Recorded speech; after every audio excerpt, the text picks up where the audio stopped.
जमाने में गम आहे शरीके गम किथा आया समय मौजूद हम सोबत मगर हम दम किथा आया होया जे अश्क अखिल में कयम नजरानो दिल पर जो उन्हीं हुदे न थोड़ी जे तपो कुलसम किथा आया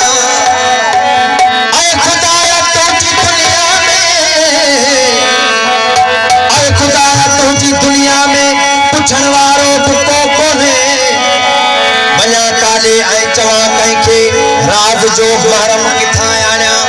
उठी मलरम को आणे संग दिल ऐ ताल फुल मौला